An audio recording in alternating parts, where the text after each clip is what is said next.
नमस्कार दोस्तों, मैं हूं प्रमोद कुमार और आप देख रहे हैं हिस्टोरिक टीवी हिंदी। दोस्तों, आज के वीडियो में हम आपको बताएंगे कि आखिर हवाला क्या होता है और ये हवाला शब्द कहां से आया। तो चलिए दोस्तों, विस्तार से जानते हैं कि आखिर हवाला होता क्या है।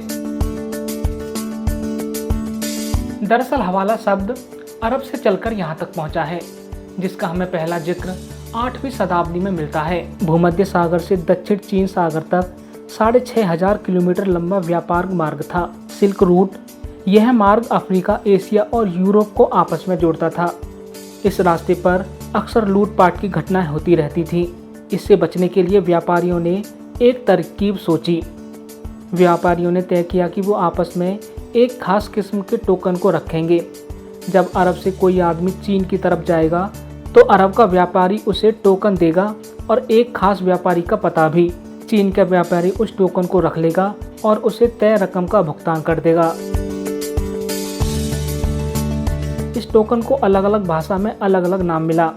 जैसे भारत में इसे हुंडी के नाम से जाना जाता है, सोमालिया में यह जवाला हो जाता है, अरब के लोग इसे हवाला कहते हैं।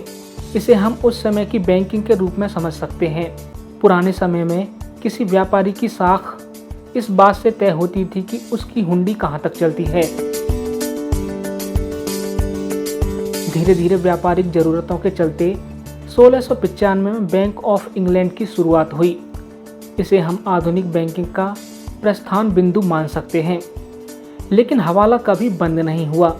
आधुनिक बैंकिंग ने लेन देन के रिकॉर्ड को आसान बना दिया। लेन देन के इस दस्तावेजीकरण ने कार के लिए चोरी करने वालों तक पहुंचना आसान बना दिया।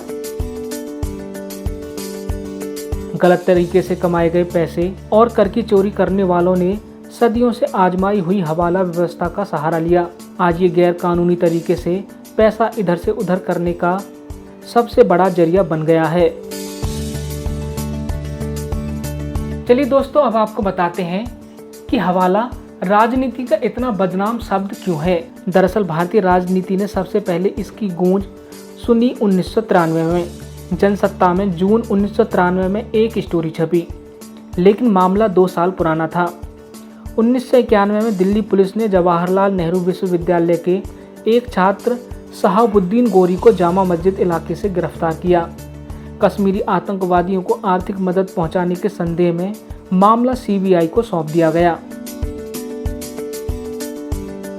इसके बाद ये मामला परत दर परत खुलता चला गया। गौरी की निशानदेही पर सीबीआई ने साकेत में रहने वाले जैन बंधुओं के घर छापा मारा। इस छापे के दौरान सीबीआई को 4 जैन बंधुओं में से एक सुरेंद्र कुमार जैन की विस्फोटक डायरी भी मिली। इस डायरी में 115 बड़े अफसरों और नेताओं के नाम दर्ज थे, जिन्हें 64 करोड़ रुपए अदा किए गए थे। इस खुलासे ने भारतीय लोकतंत्र में भूचाल ला दिया था। हालांकि इस मामले में कानूनी कार्रवाई सिफर साबित हुई और सीबीआई की भूमिका संदिग्ध साबित हुई। राजनीति का यही इतिहास बोध हवाला को विस्फोटक शब्द मानता है। तो दोस्तों, अब तो आप जान गए होंगे कि हवाला क्या होता है और ये हवाला शब्द कहां से आया। ऐसी ही और महत्वपूर्ण जानकारियों के लिए लाइक, सब्सक्राइब और शेयर करना न भूलें हिस्टोरिक टीवी हिंदी। नमस्कार।